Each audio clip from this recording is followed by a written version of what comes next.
Good evening बच्चों। देखो बच्चों, आज की अपनी जो क्लास है उस क्लास में अपने चर्चा करेंगे माध्यमिक शिक्षा बोर्ड राजस्थान अजमेर के द्वारा जो 2024 की बोर्ड परीक्षा के लिए अपने मॉडल प्रश्न पत्र जारी किया गया है उसके सॉल्यूशन की। ठीक है, मैं आपको इस पेपर का पूरा सॉल्यूशन कराऊंगा। अब देखो यहाँ पर थोड़ी सी मैं एक आपको बात बता दूं कि कई बच्चे ये पूछ रहे हैं कि सर हमारे कौन से चैप्टर से कितने नंबर के क्वेश्चन आएंगे, तो उसकी चर्चा के लिए भी भैया मैं अलग से एक वीडियो बना चुका हूँ। बड़ा इजी सिंपल सी भाषा में आपको समझाया है, बहुत ही सरल लैंग्वेज में। देखो यहाँ पर अपने दिया हुआ है कि कौन से चैप्टर से कितने क्वेश्चन आएंगे, ये सारणी दी हुई है। इसको मैंने बड़े ही इजी सरल और आसान भाषा में आपको समझाया है। ठीक है, उसके लिए आप वहाँ से वो वीडियो देख सकते हो। यहाँ पर अपने चर्चा करेंगे ओनली मॉडल पेपर की। और देखो ध्यान रखना भैया, मॉडल पेपर का मतलब ये नहीं है कि आपके यही क्वेश्चन बोर्ड एग्जाम में आएंगे। मॉडल पेपर का मतलब होता है कि आपकी बोर्ड एग्जाम का पैटर्न इस प्रकार का रहेगा। मतलब देखो इस बार बहुत चेंजिंग हुई है। पिछली बार अपने 12 क्वेश्चन आए थे एबेसड टाइप के। ठीक है, इस बार आपके क्वेश्चनों की संख्या कर दी है भैया 15। समझ रहे हो, देखो यहाँ पे 15 क्वेश्चन है एबेसड टाइप की। रिक्त स्थान वाले पिछली बार 6 क्वेश्चन आए थे, इस बार अपने कर दिए हैं 7। अति लोकोत्तरात्मक क्वेश्चनों की संख्या कर दी है भैया अपने 10। ठीक है, ये खंड ए हो गया। और एक चीज़ और बता दूं मैं आपको यहाँ पर, जो भैया अभी अपने में आपको मोस्ट क्वेश्चन बता रहा हूँ ना, वो मोस्ट क्वेश्चन आप देखना और ये आपके मॉडल पेपर जो दिया है वो देखना। लगभग क्वेश्चन अपने वही है सेम से। ठीक है, तो अपने ज़्यादा समय खराब ना करते हुए मैं आपको इस मॉडल पेपर का सॉल्यूशन कराने जा रहा हूँ। तो देखो भैया पहला जो क्वेश्चन है वो बहुविकल्पी प्रश्न वाला है, मतलब एबेसड वाला है। और इसका फर्स्ट क्वेश्चन है भैया, रूस की क्रांति कब हुई थी। बड़ा इजी सा क्वेश्चन है। रूस की क्रांति मतलब जो बोल्शेविक क्रांति हुई थी 1917 में। दूसरा क्वेश्चन है भैया, यूरोपीय संघ की स्थापना 1992 में। थर्ड क्वेश्चन की बात करते हैं भैया, दक्षिण एशिया का सबसे बड़ा देश। इजी सा क्वेश्चन है, कोई दिक्कत नहीं है, अपने भारत हो ही गया। चौथा है भैया, संयुक्त राष्ट्र दिवस मनाया जाता है। देखो भैया यूएनओ दिवस मतलब यूएनओ की स्थापना कब हुई थी, 24 अक्टूबर 1945 को हुई थी। तो दिन कौन सा हो गया, 24 अक्टूबर हो गया। तो अपना आंसर क्या हो गया, 24 अक्टूबर। पांचवा क्वेश्चन भैया, जैविक हथियार संधि। अभी 2 दिन पहले वीडियो डाला था, उसमें मैंने पहला क्वेश्चन ही था अपने जैविक हथियार संधि भैया, जिसको अपने शॉर्टकट में BWC बोलते हैं, बायोलॉजिकल वेपन्स कन्वेंशन। और यह संधि कब हुई थी, 1972 ईस्वी में हुई थी। एक आता है भैया CWC, ध्यान रखना वो अलग है। नेक्स्ट क्वेश्चन है भैया, ओवर कॉमन फ्यूचर शीर्षक बार्टलैंड रिपोर्ट प्रकाशित हुई 1987 में, 1987। नेक्स्ट है भैया, वर्ल्ड सोशल फोरम की प्रथम बैठक कब हुई थी। वर्ल्ड सोशल फोरम की प्रथम बैठक भैया 2001 में हुई थी। और अगर आपको पूछ ले कहाँ पर हुई थी, तो ध्यान रखना ब्राज़ील में हुई थी। ठीक है, अगला क्वेश्चन है भैया, शिमला समझौता कब हुआ। देखो भैया भारत और पाकिस्तान के मध्य पहला जो समझौता हुआ था वो तो हुआ था ताशकंद समझौता 1966 में।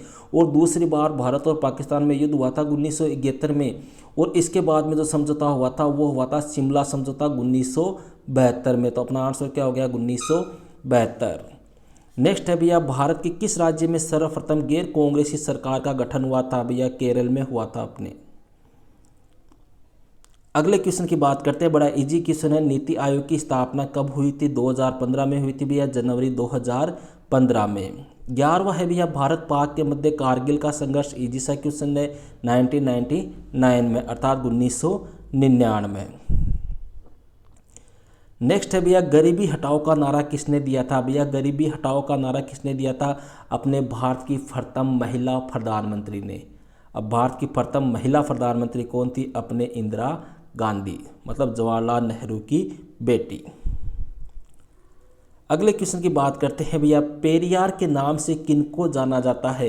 भैया पेरियार के नाम से जानते हैं EV रामास्वामी नायकर, EV रामास्वामी नायकर को। अगला क्वेश्चन है भैया, मंडल आयोग के अध्यक्ष कौन थे। भैया मंडल आयोग के अध्यक्ष थे BP मंडल। BP मंडल का पूरा नाम हो गया बिंदेश्वरी प्रसाद मंडल। ओके, एबेसड का लास्ट क्वेश्चन है भैया 15वां क्वेश्चन, पंजाबी भाषा की साहित्यिक पत्रिका नागमणि का संपादन करता कौन था। भैया नागमणि का संपादन किसने किया था भैया, तो नागमणि का जो संपादन किया था वो किसने किया था, अमृता प्रीतम ने किया था। क्लियर है, ये हो गया भैया अपने फर्स्ट क्वेश्चन। अब बात करते हैं अपने सेकंड क्वेश्चन की, अर्थात रिक्त स्थानों की पूर्ति, रिक्त स्थान वाले क्वेश्चन। तो देखो दूसरे का पहला है भैया, भारत 1998 में भारत ने परमाणु परीक्षण किया। अब यहाँ पर ये जगह का नाम पूछा है भैया, कहाँ पर किया था? भारत ने पोखरण में किया था। ठीक है, 1998 में भारत ने पोखरण में परमाणु परीक्षण किया था। क्लियर है। सेकंड है भैया, परमाणु अप्रसार संधि हुई थी। भैया परमाणु अप्रसार संधि 1968 ईस्वी में हुई थी। ठीक है। थर्ड की बात करते हैं भैया, अपने चिल्ले में नामक मूलवासी रहते हैं। भैया चिल्ले में जो मूलवासी रहते हैं उनको क्या बोलते हैं? भैया चिल्ले में जो मूलवासी रहते हैं उनको बोलते हैं मापुसे, मापुसे। ओके। नेक्स्ट क्वेश्चन है अपने,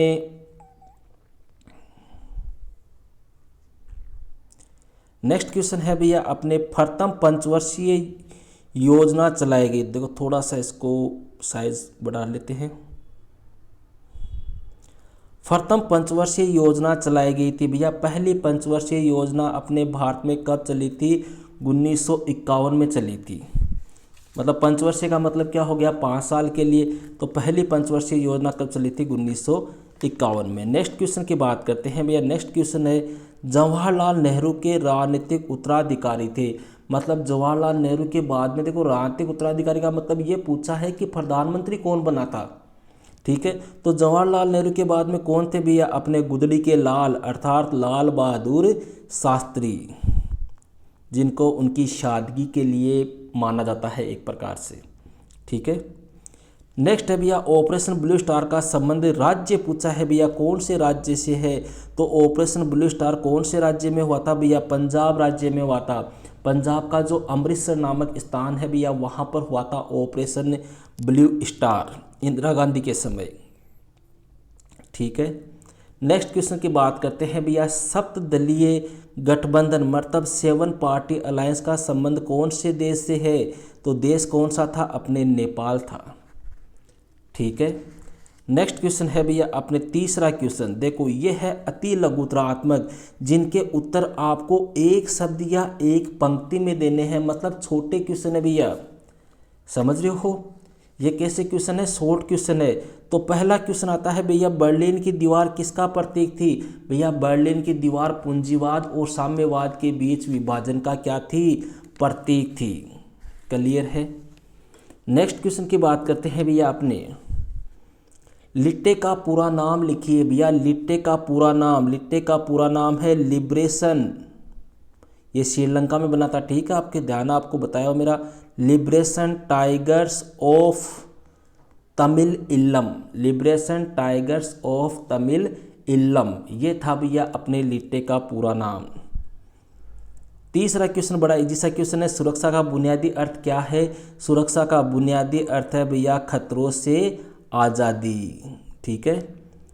चौथा है भैया, भारत में नए आर्थिक सुधारों की शुरुआत कब से हुई थी? भैया 1950-51 से अपने भारत में आर्थिक सुधारों की प्रक्रिया प्रारंभ हुई, मतलब नियोजन। पांचवा है भैया, साझी संपदा से आप क्या समझते हैं? साझी संपदा का मतलब हो गया भैया जिसके ऊपर संपूर्ण समुदाय का अधिकार होता है।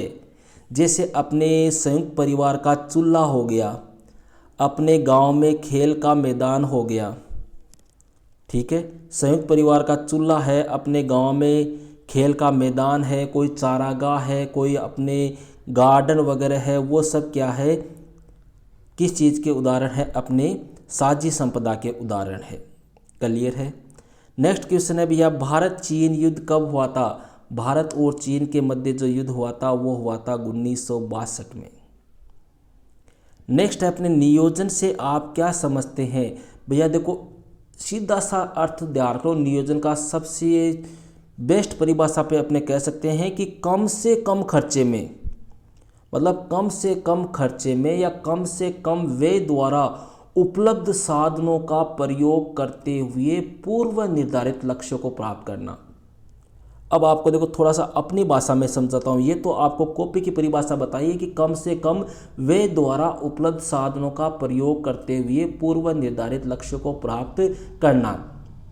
ठीक है, या सीधी भाषा में अपने कहे तो कह सकते हैं कि भैया जिसमें खर्चा कैसा हो, कम से कम हो, खर्चा कम से कम हो, और अपने जो उद्देश्य है, अपने जो लक्ष्य है, उनको हम क्या कर सके, प्राप्त कर सके। वो क्या है, नियोजन है भैया। मतलब खर्चा भी कम हो, हमारे पास में जो साधन है उन्हीं साधनों के द्वारा हम अपने लक्ष्य को प्राप्त कर सके, वो क्या है, नियोजन है। जैसे मान लो भैया, एक उदाहरण देखते हैं अपने, मेरे पास में 50,000 रुपये हैं, कुछ मेरे पास में ईंटें हैं, ठीक है। अब इन 50,000 रुपये और ईंटों की सहायता से मेरे को एक क्या बनाना है, कमरा बनाना है। अगर मैं इस लक्ष्य को प्राप्त कर लूँ, 50,000 रुपये और मेरे पास में जो साधन है उनको काम में लेते हुए अगर इस लक्ष्य को मैं प्राप्त कर लूँ, तो वही क्या कहलाता है भैया, प्लानिंग कहलाता है, नियोजन कहलाता है।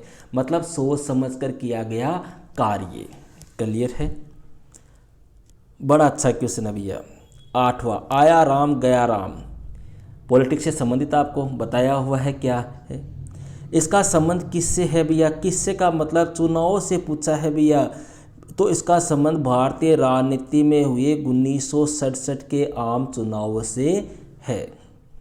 नेक्स्ट क्वेश्चन है भैया, आंसू का पूरा नाम। आंसू, देखो आंसू का पूरा नाम आंसू का पूरा नाम है भैया all Assam student union.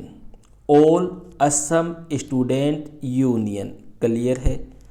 10वां question है भैया, 1984 के लोकसभा चुनाव में कांग्रेस पार्टी को कितनी सीटें मिली थी। भैया कांग्रेस पार्टी को जो सीटें मिली थी उनकी संख्या थी 415। क्लियर है? अब आ रहा है भैया आपके खंड ब।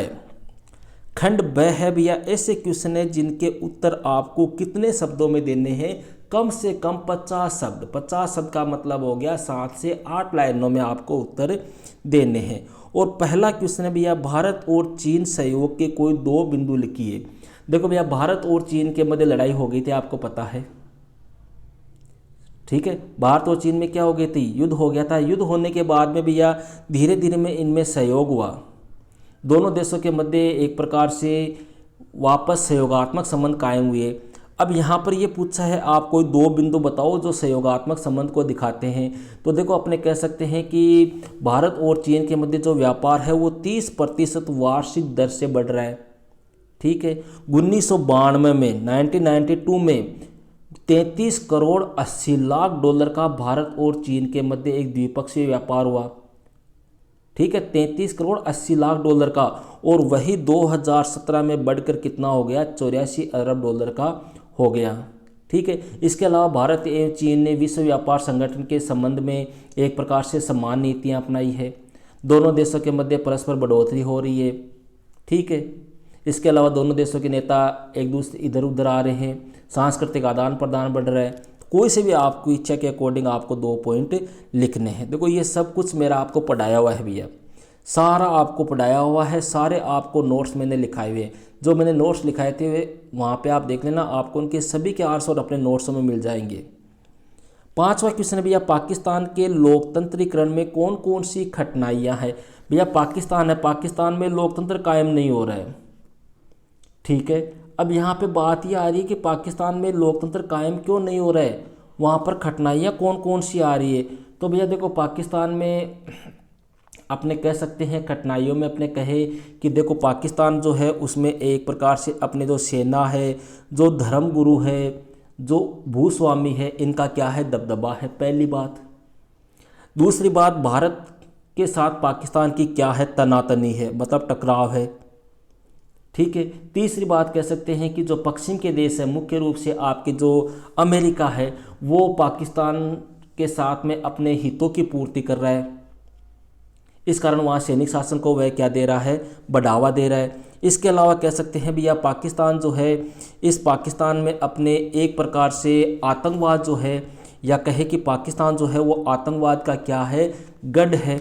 इसकी वजह से पाकिस्तान में अपने लोकतंत्र की स्थापना नहीं हो रही है, ठीक है। तो बहुत सारे पॉइंट है, कोई भी आप अपनी इच्छा के अकॉर्डिंग 2-3 पॉइंट लिख सकते हो। नेक्स्ट क्वेश्चन की बात करते हैं भैया, 6वां क्वेश्चन। बड़ा अच्छा क्वेश्चन है, कल परसों ही मैंने आपको करवाया था ये क्वेश्चन।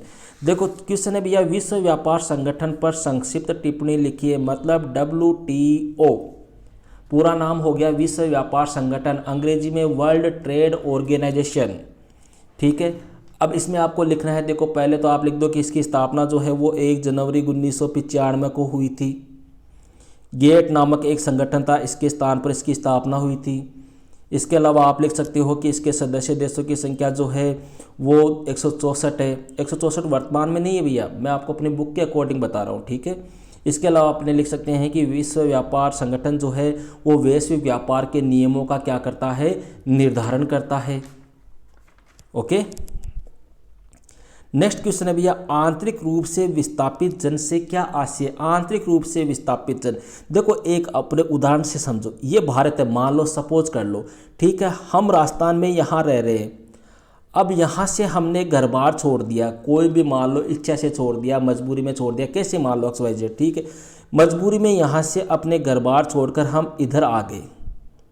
ठीक है, राजस्थान छोड़कर इधर आ गए, भारत से बाहर नहीं गए हैं, मतलब भारत के अंदर ही इधर से मान लो इधर आ गए या इधर से इधर चले गए, तो हम क्या कहलाएंगे, आंतरिक रूप से विस्थापित जन। मतलब ऐसे लोग जो घर बार छोड़ दे परंतु उस देश की सीमा के भीतर ही रहे, वे क्या कहलाते हैं, आंतरिक रूप से विस्थापित जन कहलाते हैं। नेक्स्ट क्वेश्चन है भैया 8वां क्वेश्चन, प्रथम पृथ्वी सम्मेलन कब हुआ था, इसका मुख्य उद्देश्य क्या था। देखो प्रथम पृथ्वी सम्मेलन यह हुआ था भैया 1992 ईस्वी में। ठीक है, कहाँ पर हुआ था आपको पता है, ब्राज़ील का एक शहर है रियो डी जेनेरिया, वहाँ पर यह सम्मेलन हुआ था। इसका प्रमुख उद्देश्य था भैया पर्यावरण संरक्षण को बनाए रखना, या पर्यावरण संरक्षण को किस प्रकार से हम बचा सके उसके ऊपर उपाय बताने के लिए। नेक्स्ट क्वेश्चन है भैया अपने 9वां क्वेश्चन है, नेहरू विदेश नीति के संचालन को स्वतंत्रता का एक अनिवार्य संकेतक क्यों मानते थे, कोई 2 कारण बताइए। ये एक ऐसा क्वेश्चन है भैया जो वाकई में कुछ हटकर पूछा है इसने। ठीक है, कि नेहरू विदेश नीति के संचालन को स्वतंत्रता का एक अनिवार्य संकेतक क्यों मानते थे। देखो भारत के प्रथम प्रधानमंत्री भी नेहरू जी थे, विदेश मंत्री भी यही थे।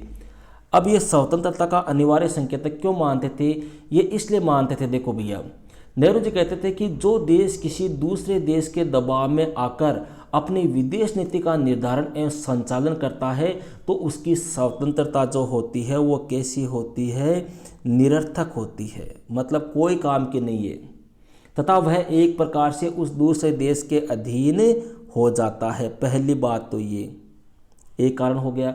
दूसरा कारण अपने कह सकते हैं कि नेहरू का मानना था कि स्वतंत्र राष्ट्र में यदि वह अपनी विदेश नीति का संचालन स्वतंत्रतापूर्वक नहीं कर सकता तो उससे स्वाभिमान है, आत्मसम्मान है, ये एक प्रकार से उस देश का गिर जाता है, या कहें कि स्वाभिमान या आत्मसम्मान की भावना का विकास नहीं हो पाता।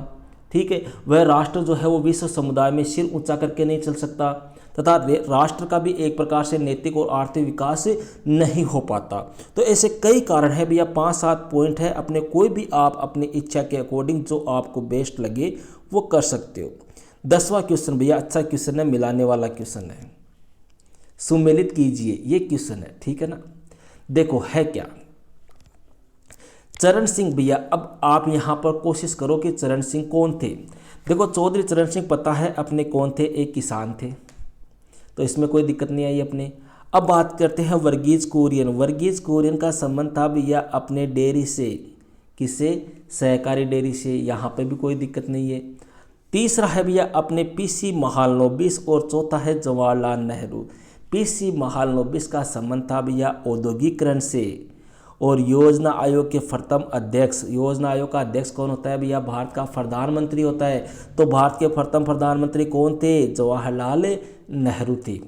भाई योजना आयोग की स्थापना कब हुई थी, 1950 में, और 1950 में भारत का प्रधानमंत्री कौन, पंडित जवाहरलाल नेहरू। तो पंडित जवाहरलाल नेहरू क्या हो गए, योजना आयोग के प्रथम अध्यक्ष हो गए।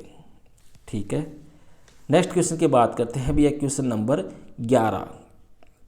देखो 11वां क्वेश्चन 11वां क्वेश्चन भैया, गैर कांग्रेसवाद से आप क्या समझते हैं। देखो एक नेता था, समाजवादी नेता, उसका नाम था भैया राम मनोहर लोहिया। ठीक है, पढ़ा है आपने, समाजवादी नेता थे। इन राम मनोहर लोहिया ने भैया कांग्रेस पार्टी को सत्ता से अलग रखने के लिए एक विचार दिया था, वही क्या है, गैर कांग्रेसवाद। मतलब कांग्रेस को सत्ता से अलग करने के लिए समाजवादी नेता राम मनोहर लोहिया द्वारा प्रस्तुत किया गया विचार क्या कहलाता है, गैर कांग्रेसवाद। नेक्स्ट क्वेश्चन है भैया 12वां क्वेश्चन। मार्च 1974 में बिहार के छात्रों द्वारा सरकार के खिलाफ एक आंदोलन की शुरुआत की। सही बात है, गुजरात में भी हुआ था, बिहार में भी हुआ था। छात्रों के द्वारा यह आंदोलन क्यों चलाया गया, कारण स्पष्ट को, मतलब यह आंदोलन क्यों हुआ था भैया, तो देखो यह आंदोलन क्यों हुआ था, एक तो महंगाई को लेकर हुआ था, महंगाई बढ़ गई थी, खाद्यान्न का क्या हो गया था, एक प्रकार से अभाव हो गया था, इसके अलावा बेरोजगारी बढ़ गई थी। ठीक है, रोजगार नहीं था लोगों के पास में, इसके अलावा भैया वहाँ पे क्या फैल रहा था, भ्रष्टाचार फैल रहा था। तो ऐसे कई कारण थे जिनकी वजह से छात्रों ने सरकार के खिलाफ बिहार में क्या चलाया, आंदोलन चलाया। 13वां क्वेश्चन, ये भी अच्छा क्वेश्चन है भैया। आनंदपुर साहिब प्रस्ताव के विवादास्पद होने के क्या कारण थे, कोई 2 कारणों का उल्लेख कीजिए। आनंदपुर साहिब प्रस्ताव,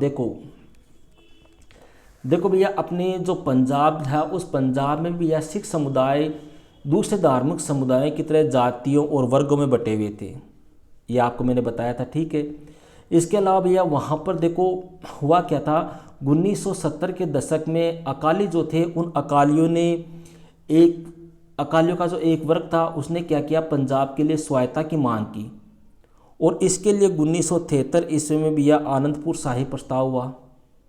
ठीक है, उस आनंदपुर साहिब प्रस्ताव में क्षेत्रीय स्वायत्ता की बात उठाई गई थी। अब हुआ क्या, देखो भैया यह प्रस्ताव जो था, इस प्रस्ताव में एक अलग सिख राष्ट्र की मांग की गई कि हमें एक सिखों को एक अलग राष्ट्र दिया जाए। तो साहब अलग राष्ट्र की मांग होते ही ये किस प्रकार से हो गया, विवादास्पद हो गया।